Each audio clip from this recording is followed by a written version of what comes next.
Lights on या lights of. Madam, मेरे husband मुझे वीडियोस दिखाते हैं, किसी एक को कुछ एक्शंस, कुछ पोजीशंस कंफर्टेबल शायद नहीं हो। नहीं, जब हस्बैंड का हो गया तो हो गया ना, मतलब ये तो मुंह फेर के सो जाते हैं, मेरा क्या। You do not like to have sex और you do not like to have sex with this partner.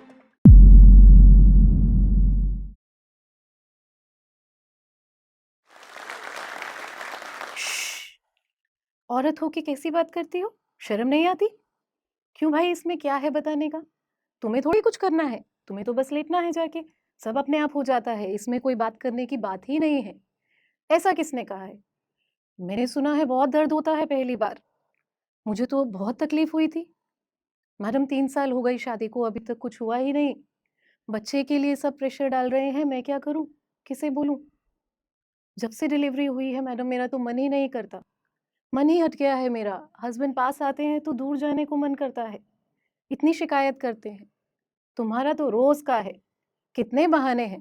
तुम तो थकी ही हो, तुम्हें कभी मेरे लिए टाइम ही नहीं है। कितनी बार सुनूं मैं ये सब? मेरा क्या, मुंह फेर के सो जाते हैं ये तो। इनका हो गया तो हो गया, मेरा कुछ नहीं। मुझे कितना दर्द होता है कभी जानते हैं? कभी पूछा है? मेरा क्या। कुछ सवाल अनसुने और कुछ जवाब अनकहे। आइए आज कोशिश करते हैं इन अधूरे सवालों के पूरे जवाब ढूंढने की, आज जोश टॉक्स के आशा प्लेटफॉर्म पे। नमस्ते, मैं डॉक्टर सरिता नायक, मुंबई से। मैं एक यूरोगाइनेकोलॉजिस्ट और वजाइनल सर्जन हूँ। पिछले 16 साल से लेडीज़ की urinary problems, menopausal problems, sexual issues को सॉल्व करते आई हूँ। एक लेडी को कितना मुश्किल होता है, एक डॉक्टर को भी ये समझाना कि उसकी सेक्सुअल प्रॉब्लम्स क्या हैं। ना तो वो खुद समझ पाती है, ना ही डॉक्टर समझ पाता है, और जब वो समझ ही नहीं पाता तो इन प्रॉब्लम्स को सॉल्व कैसे करे? इन बातों को जानने के लिए कितना ज़रूरी है कि एक लेडी खुद अपनी सेक्सुअलिटी, अपने बॉडी के सेक्सुअल रिस्पॉन्स को पहले समझे। जब तक वो खुद नहीं समझेगी कि उसे तकलीफ क्या है, तब तक वो कैसे बताएगी किसी को? और इसी बात पे खुल के बात करने के लिए आज मैं यहाँ पे हूँ। एक बेसिक डिफरेंस क्या है एक मेल के सेक्सुअल रिस्पॉन्स का और एक फीमेल के सेक्सुअल रिस्पॉन्स का? इस बात को पहले ज़रा हम आज समझें। एक आदमी की बॉडी, एक उसका मन, एक लेडी का बॉडी और उसका मन दोनों एक अलग ही तरीके से मोल्डेड है। कुदरत ने दोनों को बनाया ही कुछ इस तरह से है जिस तरह वो एक दूसरे को पूरा कर पाए। तो दोनों की सोच में, मन में, विचारों में बहुत फर्क है। एक आदमी की सेक्सुअलिटी, एक मेल की सेक्सुअलिटी बॉडी ओरिएंटेड है। वो काफ़ी हद तक उसकी फिजिकल नीड्स से डिराइव्ड है। जैसे भूख लगती है, प्यास लगती है, वैसे ही सेक्स की इच्छा जागृत होती है और वो उसे पूरा करने के लिए अपने रिसोर्स ढूंढते हैं।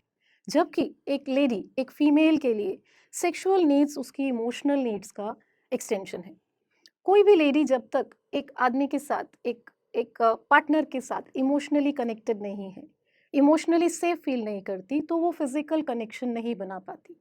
अगर एक लेडी को पीरियड्स आ रहे हैं, रेगुलर हैं, एक पीरियड की रिदम है, साइकिल एक बनी हुई है, तो ये डिसाइड होता है कि महीने के कुछ दिनों में उसे एग रिलीज हो रहा है।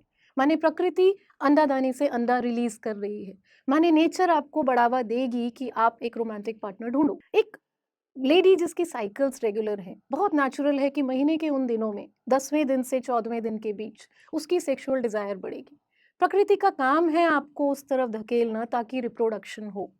चेंजेस जो एक लेडी नोट कर सकती है अपने बॉडी में, ब्रेस्ट में टाइटनेस आना, योनि के रास्ते में गीलापन लगना, खुद एक रोमांस की तरफ इंक्लिनेशन होना, ये अच्छे साइंस हैं। हमारी सेंसिटाइजेशन ने, हमारी अपब्रिंगिंग ने उस नेचुरल प्रोसेस को बहुत हद तक सप्रेस किया है। हमें ये सिखाया जाता है कि सेक्स के बारे में बात मत करो, अपने आप को छुओ मत, अपने आप को आईने में देखो मत, और इसलिए एक लेडी की सेक्सुअलिटी बहुत हद तक हमारी कम्युनिटी में सप्रेस्ड पाई जाती है। और इसका रिजल्ट ये होता है कि वो अपनी स्पॉन्टेनियस डिज़ायर को समझ ही नहीं पाती। क्या उसकी खुद की इच्छा है, ये बात को मानना और एक्सेप्ट करने में बहुत वक्त निकल जाता है। इसलिए ज़रूरी है कि हम अपने बच्चों को, लड़कियों को इस बारे में एजुकेट भी करें और अवेयरनेस बढ़ाएं। अब स्पॉन्टेनियस डिज़ायर कब डिस्टर्ब हो सकती है?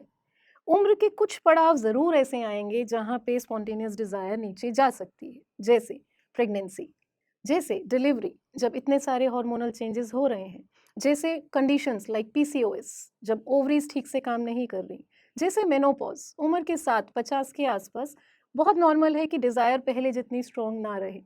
तो कुछ नॉर्मल चीज़ें हैं और कुछ चीज़ें ऐसी हैं जहाँ हमारी ज़रूरत है आपको। जैसे अगर मेनोपॉज़ बहुत जल्दी आने लगे, 30-35 में अगर मेनोपॉज़ल चेंजेस आने लगें, किसी हार्मोनल ट्रीटमेंट की वजह से ओवरीज ने काम करना बंद कर दिया, आपके हार्मोन्स नीचे आने लगे, तो सेक्सुअल डिज़ायर जा सकती है। यहाँ पे हमारा काम है, अगर आपको ये महसूस होता है कि आपकी डिज़ायर अब कम होती जा रही, आपकी इच्छा हो ही नहीं रही, पार्टनर कंटिन्यूस कंप्लेन कर रहा है, प्लीज़ हमसे मिलिए। अपने गायनेकोलॉजिस्ट से, सेक्सुअल मेडिसिन एक्सपर्ट से इस बारे में बात कीजिए, ताकि वो आपके ब्लड टेस्ट करा सके, हार्मोन्स चेक करा सके, थायराइड चेक कर सके, और उसके हिसाब से आपको हार्मोन रिप्लेसमेंट थेरेपी दे सके और ये प्रॉब्लम चुटकियों में सॉल्व हो जाए। टाइम लगता है जहाँ प्रॉब्लम के पीछे जड़ कुछ और है। जैसे एक उदाहरण देती हूँ, अगर एक पेशेंट आके मुझे ये बोलता है कि मेरी पहले तो सेक्सुअल डिज़ायर ठीक-ठाक थी, अब मुझे कुछ अच्छा नहीं लगता, I do not like to have sex. मेरा पहला सवाल उससे होता है, you do not like to have sex और you do not like to have sex with this partner? माने पार्टनर स्पेसिफिक इश्यूज। क्या हो गया है इस रिलेशन में? क्या एक बोर्डम आ गया है? क्या एक मोनोटनी आ गई है? क्या डायनामिक्स रिलेशनशिप के चेंज हो गए हैं? प्रेगनेंसी आ चुकी है, बच्चे आ चुके हैं, कमाने का एक प्रेशर आ चुका है, कॉर्पोरेट लाइफस्टाइल हो गया है, स्ट्रेस बढ़ गया है, टाइम ही नहीं है एक दूसरे के लिए, सिर्फ सेक्स के लिए पास आते हैं तो कैसे अच्छा लगे? या इस पार्टनर के साथ इक्वेशन कुछ ठीक नहीं चल रही है, रिलेशनशिप इश्यूज हैं। कई बार पेशेंट एग्जामिनेशन के टाइम पे प्राइवेसी में जब हमसे खुल के बात करते हैं, बहुत चीज़ें उभर के आती हैं। मेरी तो घर में कोई इज्जत ही नहीं है, मेरे बोलने को तो सुना ही नहीं जाता, मैं तो बस एक काम वाली की तरह हूँ, मेरे पास तो ये सिर्फ सेक्स के लिए ही आते हैं, मुझे इनका छूना भी अब पसंद नहीं है, क्योंकि पूरा दिन ये कहते रहते हैं, तुम करती क्या हो, तुम करती क्या हो घर पे पूरा दिन। Is the partner demeaning to you? Is the partner losing respect for you? Is it a very dominating partner? बहुत गुस्सैल हैं, हर चीज़ में तोड़ फोड़ कर देते हैं, कहाँ से प्यार आएगा उस रिलेशन में, और बेडरूम तक बात पहुंचेगी कैसे? इन केसेस में जहां इश्यूज सेक्स से ज़्यादा रिलेशनशिप के हैं और जो धीरे धीरे परत ब परत खुलते हैं, वहां मैरिज काउंसलिंग बहुत अच्छा काम करती है। सेक्स की बात तब आती है जब रिलेशनशिप एक हील होना शुरू करता है। इसलिए डिज़ायर कि सिर्फ ये कह देना मेरी तो इच्छा ही नहीं है, बहुत एक बड़ा स्टेटमेंट है जिसके अंदर बहुत सारे रीजंस हमें मिलते हैं। मानिए डिजायर है, दोनों पार्टनर्स की है, बहुत अच्छा है। अब क्या, एक बेडरूम में क्या हो रहा है इसको समझना बड़ा मुश्किल है, क्योंकि जब तक एक लेडी नहीं जानेगी कि उसे क्या अच्छा लगता है क्या नहीं, उसके पार्टनर को टेलीपैथी से समझ नहीं आने वाला। Foreplay, the big word, arousal, इतना हम सुनते हैं आजकल मीडिया पे, give time to foreplay, give time to arousal.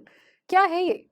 Kissing हो गया, कडलिंग हो गया, टचिंग हो गया, आगे पीपल डोंट नो कि 5 मिनट के बाद करना क्या है, बिकॉज लेडी को नहीं पता उसे क्या चाहिए। सिंपल सी बातें जो बड़े कॉन्फ्लिक्ट्स क्रिएट कर सकती हैं आपके मन के लेवल पे। लाइट्स ऑन या lights off, poor hygiene, partner shave नहीं करते हैं, स्मेली है, लेडी का हाइजीन नहीं अच्छा है, ओवरऑल ग्रूमिंग नहीं है पार्टनर की, मुझे अपने पार्टनर के प्रति आकर्षण ही नहीं होता, I don't find my partner sexually attractive. बाकी सब अच्छा है, बहुत अच्छे हस्बैंड हैं मेरे, बड़ा ख्याल रखते हैं, सब कुछ लाके देते हैं, कोई मनाही नहीं है मुझे, तो शिकायत कैसे करूं?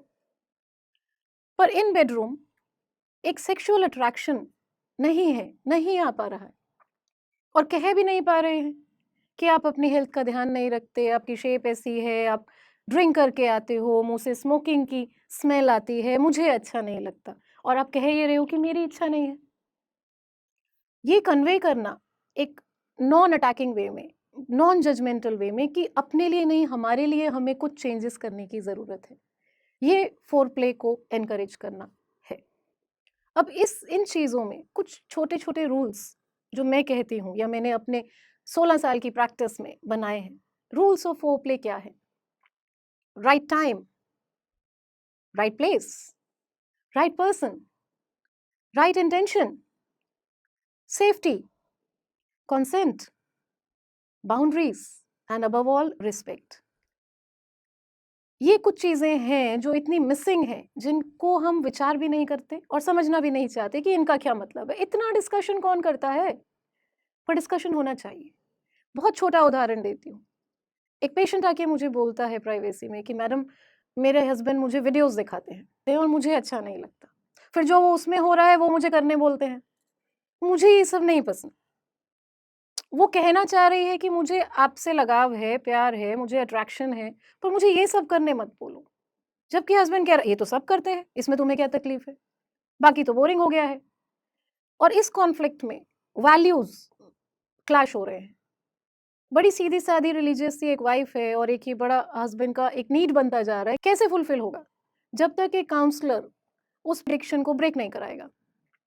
बहुत समझने की बात है कि जो मीडिया में दिखाया जाता है वो रियल नहीं है, वो रियलिस्टिक भी नहीं है। Even they can not perform the way it is shown. तो एक normal realistic sexual healthy life क्या है?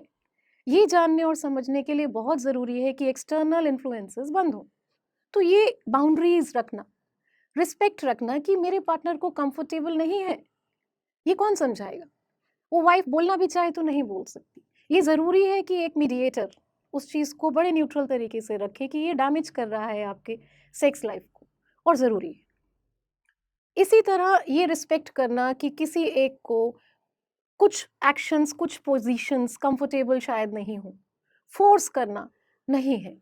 फ़ोरप्ले इज़ म्यूचुअल एन्जॉयमेंट। इतना प्यारा वर्ड हमारे एंशिएंट साइंसेज़ ने दिया है, संभोग, माने साथ में भोग, यानी एन्जॉयमेंट टुगेदर।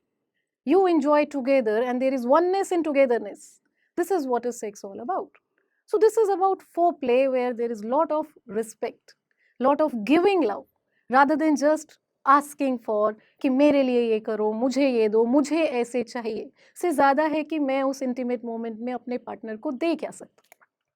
सो फोरप्ले के टाइम पे जितना एक अच्छा म्यूचुअल कोऑर्डिनेटेड एक्ट होगा, उतना ये एक्ट एक सेक्सुअल एक्ट से ज़्यादा इमोशनल बॉन्डिंग, टुगेदरनेस और हो सकता है स्पिरिचुअल कनेक्ट तक पहुंच जाए। जब ये स्टेप्स हो गए, डिज़ायर है, फोरप्ले है, आगे क्या? Penetration. Now 90% of the time एक मेल की एक एक पिक्चर इन माइंड एक सेक्स को लेकर होती है पेनिट्रेशन। और सिर्फ मेल्स क्यों, इवन फीमेल्स, इवन लेडीज ये सोचती हैं सेक्स माने पीनिस गोइंग इनटू वजाइना। जब तक पीनिस वजाइना में नहीं गया, मेल ऑर्गन फीमेल के अंदर नहीं आया, सेक्स नहीं हुआ। हम ये भूल ही जाते हैं कि सेक्स की इतनी सारी लेयर्स हैं, जिसमें intimacy is important, penetration is just a part of it, सिर्फ एक हिस्सा है उस पूरे एक्ट का। पीनिस का वजाइना के अंदर जाना, मेल ऑर्गन का फीमेल के अंदर जाना और वहाँ रिलीज करना स्पर्म्स ताकि आगे रिप्रोडक्शन हो। पेनिट्रेशन से पेन होना या ना हो पाना इतना कॉमन है। क्यों? मेजॉरिटी लोग, जो लेडीज़ मैं सुनती हूँ, अपने क्लिनिक्स में देखती हूँ, मेरे पास ये सवाल लेकर आते हैं, मैडम दर्द होगा। और जब मैं पूछती हूँ आपको कैसे पता? आपने तो कभी पेनिट्रेशन किया ही नहीं। नहीं मैडम मैंने सुना है, मैम मैंने सुना है, मेरी फ्रेंड ने बताया था। हेयर से मैंने देखा है, मैंने कहीं तो देखा है, कहीं तो सुना है, बहुत दर्द होता है, हाइमन फटता है, ब्लीडिंग होती है। नाउ एक छोटी सी बात समझने की है, अगर किसी लेडी को बिना उसकी डिजायर के फोर्सफुली, बिना किसी एडिक्वेट फोरप्ले के अगर पेनिट्रेशन अटेम्प्ट किया जाए तो क्या पेन नहीं होगा? डेफिनेटली होगा। बट अगर यही प्रोसेस एक जेंटल तरीके से, अच्छे माहौल में, राइट स्पेस में, राइट मोमेंट्स में, एक टुगेदरनेस के साथ ग्रेजुअली, जेंटली, जब वो अच्छे से ल्यूब्रिकेटेड है, तब अटेम्प्ट किया जाए, तो क्यों पेन होगा? इनफैक्ट वजाइना में इतनी जगह है कि वो डायलेट होके, स्पेस बना के, एक्सपैंड होके पूरा एक 9 महीने का बच्चा नीचे से निकाल सकती है। तो एक पेनिस को अंदर जाने में क्यों प्रॉब्लम होगी? Nature has made our body beautifully. एक पोजीशनिंग, एक एक सिंक्रोनाइजेशन जब साथ में काम करती है तो ये पेनिट्रेशन में कोई प्रॉब्लम नहीं आता। और यहाँ ज़रूरत है एक मेल पार्टनर को हमारे पास आने की, जहाँ उसे समझाया जा सके कि टाइम दीजिए फोरप्ले में, लेडी को रेडी होने दीजिए, पेनिट्रेशन में जल्दी मत कीजिए, आराम से। कई बार हम ये देखते हैं कि दोनों पार्टनर्स इतने इमेच्योर हैं, कोई डॉक्टर थोड़ी है जो उन्हें पता होगा नीचे स्ट्रक्चर क्या है, किसी ने समझाया थोड़ी है, कोई क्लासेस थोड़ी ली हैं। फर्स्ट नाइट पे पेनिट्रेशन होना ही चाहिए, ये कौन सा रूल है? ये तो कहीं नहीं लिखा है, ये तो हमने बनाया है। ये एजेंडा लेके अगर आप जाएंगे तो डिसअपॉइंट होके वापस ज़रूर आएंगे। सिर्फ अगर उन्हें समझाया जाए कि give time, be together and nature will take its own way. सिर्फ पोजीशन दिखा दी जाए कि वजाइना की ओपनिंग कहाँ है, ये पोजीशनिंग है, ये एरिया है, यहाँ पे आपने एंट्री करना है, ये पोजीशन में अगर लेडी ऊपर रहेगी तो ईजी हो जाएगा पेनिट्रेशन, जहाँ उसके कंट्रोल में है मूवमेंट। ये अवेयरनेस तो कोई स्कूल भी नहीं देता। बहुत ज़रूरी है कि एक कपल अगर हो सके तो प्री मैरिटल काउंसलिंग ज़रूर ले, खासकर सेक्सुअल इश्यूज़ के लिए, जहां आप ओपनली ये डिस्कस करो।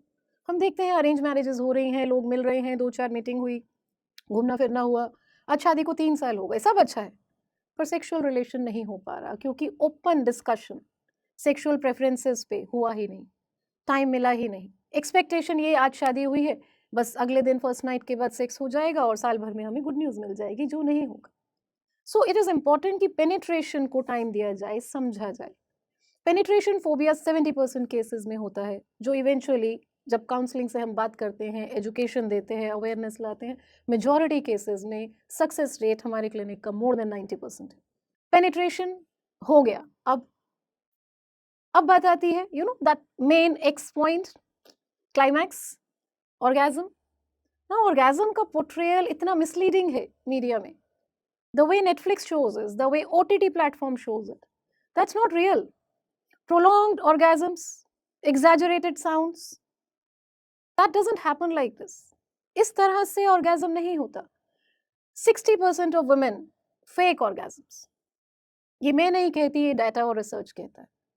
आप किसी भी लेडी से जाके पूछिए, आपको कैसे पता चला कि यू आर डन? नहीं, जब हस्बैंड का हो गया तो हो गया ना, मतलब दैट्स हाउ दे मार्केट कि हस्बैंड डन माने डन। इसमें क्या है? इसमें तो कुछ नहीं। ना क्वालिटी एक मेल ऑर्गेज्म की और फीमेल ऑर्गेज्म की बहुत फर्क है। एक मेल को इरेक्शन भी दिखता है, इजैकुलेशन भी दिखता है और रिलीज भी पता चलता है, और उसके बाद वो थोड़ा रिफ्रैक्टरी फटीग में जाते हैं क्योंकि मेल ऑर्गन है, थक सकता है। बट एक फीमेल का ऑर्गेज्म बड़ा ग्रेजुअल प्रोसेस है, इट्स लाइक वेव्स। फोरप्ले में, डिजायर के साथ, इमोशनल फोरप्ले में there will be multiple times, बहुत बार ऐसे मोमेंट्स आएंगे जब आप थोड़े थोड़े पीक्स पे जाओगे और फिर वापस नॉर्मल हो जाओगे और फिर इजी हो जाओगे। हो सकता है आपका ऑर्गेज्म मेल पार्टनर से पहले हो जाए, हो सकता है बाद में हो। सिर्फ हार्डली 10% केसेस होते हैं जहां ऑर्गेज्म साथ में होता है, बहुत मुश्किल है। और कई बार ये होता है जब ऑर्गेज्म हुआ ही नहीं, बट लेडी बहुत खुश है अपने एक्सपीरियंस से, क्योंकि उसे इतनी क्लोजनेस महसूस हुई है उस रिलेशन में, इतना फुलफिलिंग रहा है वो एक्सपीरियंस। इसीलिए फर्क है मेकिंग लव में और हैविंग सेक्स में, बहुत फर्क है, जमीन आसमान का फर्क है। जब आप वन नाइट स्टैंड में रैंडमली किसी पार्टनर के साथ एक सेक्सुअल एक्ट करके आते हो और एक लाइफ लॉन्ग कमिटमेंट में उस हार्मनी में बहते हुए हर दिन टुगेदरनेस में एंजॉय करते हो, जिसमें कभी सिर्फ डिजायर होगी, कभी सिर्फ फोर प्ले होगा, कभी हो सकता है एक क्विकी हो जाए, और कभी ऐसा भी होगा कि 2 घंटे तक फोर प्ले चला and you both are happy और ऑर्गेज्म की जरूरत ही नहीं पड़ी। सो ये एक प्रोसेस है, ये एक इवेंट नहीं है। Orgasm is a process for a woman, it is never a event for a woman. इसलिए इसको समझना बहुत ज़रूरी है कि अननेसेसरी जाके ये क्रिएट करना कमर्शियल नीड कि अगर आपको ऑर्गेज्म नहीं हो रहा है तो कुछ प्रॉब्लम है आप में, तो आप ज़रूर आके ये इंजेक्शन लगवाओ, ये ओ शॉट लगवाओ, ये वजाइना में लेजर्स कराओ, इनसे बहुत इंप्रूवमेंट आ जाएगी। एक रिलेशनशिप को एक इंजेक्शन से फिक्स नहीं किया जा सकता, and the best एफ्रोडीजियक in a life is love, ये मेरा मानना है। आगे चलते हैं। ऑर्गेज्म हो गया, husband is done, now wife has a complaint. ये तो मुंह फेर के सो जाते हैं, मेरा क्या, पलट के देखते भी नहीं है, इनका तो काम खत्म, मैं क्या करूं? क्या मैं कोई सेक्स ऑब्जेक्ट हूं? आएंगे, करेंगे, चले जाएंगे, यही काम है बस मेरा, इतना ही चाहिए इन्हें मुझसे। बहुत कॉमनली हम ये शिकायत औरतों से सुनते हैं। थोड़ा एक औरत को ये समझना ज़रूरी है कि सेक्स के बाद, इजैकुलेशन होने के बाद एक आदमी थोड़ी देर रिफ्रैक्टरी पीरियड में जाता है। जब वो आपसे पीठ फेर के लेट रहा है, वो आपसे दूर नहीं जा रहा, वो अपना टाइम ले रहा है जस्ट टू रिकवर। उतना मोमेंट उसे देना चाहिए। हम हर चीज़ पे एक जजमेंट अगर लगा दें कि आप मेरी केयर नहीं करते इसलिए आप ऐसा करते हो, वो भी ठीक नहीं। पर ये भी ज़रूरी है कि मेल पार्टनर ये समझे कि लेडी एक बार सेक्स पूरा करने के बाद भी ढूंढ रही है आपको, उसे वो एक कंप्लीशन, एक टुगेदरनेस कि मेरा पार्टनर मेरे साथ है चाहिए। उसे ये समझना ज़रूरी है कि मैं अभी भी इनके साथ हूँ, ये मेरे साथ अभी भी हैं, मुझे यूज़ करके छोड़ के नहीं चले गए। At least 30% women in my practice have said this, that they feel used despite they feel they are loved enough. जबकि वो कह रही है मेरे हस्बैंड बहुत अच्छे हस्बैंड हैं, पर उन्हें सेक्स के बाद हमेशा ये फीलिंग ज़रूर आ जाती है कि मैं तो यूज़ जैसी चीज़ हो गई हूँ, use and just leave me as it is. और ये फीलिंग भी क्यों आए अगर बॉन्ड एक रिलेशनशिप में बहुत अच्छा है? तो मेल पार्टनर जब आते हैं साथ में, बेस्ट होता है वो जब एक कपल आके हमसे इस बारे में बात करता है, क्योंकि हम ये कह पाते हैं बड़ा खुल के कि आप उसके पास रहिए, साथ में लग के ज़रा सोइए, ज़रा डिस्कशन कीजिए कि are you satisfied, are you okay, आपको तकलीफ तो नहीं हुई कोई। कितने हस्बैंड्स ये कर पाते हैं? और ऐसा नहीं है कि करना नहीं चाहते हैं, क्योंकि उन्हें पता ही नहीं है कि ये ज़रूरी है। तो क्यों ना हम ये इनिशिएटिव लें कि जब आप इस बारे में बात कर रहे हो डॉक्टर से, प्लीज़ अपने पार्टनर को एनकरेज कीजिए साथ में आने के लिए। हो सकता है शुरू में वो रेजिस्ट करे, मेरा क्या काम है, तुम जाओ, मैं क्या बात करूँगा। पर एक ट्रेन्ड सेक्सुअल थेरेपिस्ट, एक ट्रेन्ड सेक्सुअल मेडिसिन एक्सपर्ट जो वेजाइनल सर्जरी भी कर सकता है, जो आपके मेडिकल इश्यूज़ को देख सकता है, इन बातों को बड़े न्यूट्रल तरीके से ऊपर लेकर आएगा और खुल के आपके पार्टनर भी इस बारे में बात कर पाएंगे। तो आफ्टर प्ले की अपनी एक वैल्यू है, एक इम्पोर्टेंस है। और लास्ट में आता है एक general satisfaction. Do I feel loved? क्या मुझे लगा कि मैं प्यार के लायक हूँ? ऑनेस्टली स्पीकिंग, विमेन, लेडीज, औरतें इसलिए सेक्स नहीं करती कि उन्हें देना है या उन्हें एक ड्यूटी खत्म करनी है। उन्हें ये महसूस होना बहुत ज़रूरी है, एम आई लव्ड? क्या मुझे कोई प्यार करने वाला है? और शायद है और आपके साथ ही है, ऐसा मैं मानती हूँ। सिर्फ उसे बाहर निकालना मन से ज़रूरी है। अंत में इतना कहना चाहूँगी कि हमारे देश में कभी भी सेक्स को टैबू माना नहीं गया था। हमारी वो सभ्यता है जहाँ पे शिवलिंग की पूजा होती है, जहाँ पे शिव और पार्वती को, शिव और शक्ति को एक साथ दिखाया जाता है एक कंप्लीट पावर के रूप में। खजुराहो में ये आज से नहीं, कितने सालों से, बरसों से डिपिक्शन मूर्तियों में करके रखा गया है। तो हमारी संस्कृति तो हमेशा बहुत आगे थी। फिर क्यों ये, कहाँ से ये टैबूज हमारे दिमाग में आते चले गए और हम आज इतने इनहिबिटेड हैं कि एक डॉक्टर को जाके भी अपनी प्रॉब्लम नहीं बता पा रहे। एक लेडी के हाथ में बहुत कुछ है। लेडी का रोल एक सेक्सुअल एक्ट में पैसिव नहीं, एक्टिव होना चाहिए, क्योंकि अगर उसे पता है क्या चाहिए उसे, तो वो डेफिनेटली उस तरफ काम कर सकती है। एक लेडी एक सेक्सुअल एक्ट में सिर्फ फिजिकल प्लेजर नहीं ढूंढती, वो उसमें एक इमोशनल सिक्योरिटी, एक सोशल बफर, एक सोशल सिक्योरिटी, साथ में एक स्पिरिचुअल कनेक्ट ढूंढती है। Thank you. जब हम घर पर सबका ख्याल रख रहे होते हैं या पढ़ाई पूरी कर चुके होते हैं, तो मन में एक सवाल जरूर आता है, अब यहाँ से मेरे लिए आगे क्या है? हम कभी कभी भूल जाते हैं कि हम कितने काबिल हैं। हम भी घर के सभी कामकाज के साथ अपना करियर भी बना सकते हैं। ऐसे में कभी परिवार का साथ नहीं मिलता, कभी कोई सही दिशा दिखाने वाला नहीं मिलता, या फिर कभी कभी हम खुद ही हार मान कर बैठ जाते हैं। तो ऐसे में हम सबको चाहिए होता है बस एक सपोर्ट, और वो सपोर्ट हमें मिलेगा जोश टॉक्स से।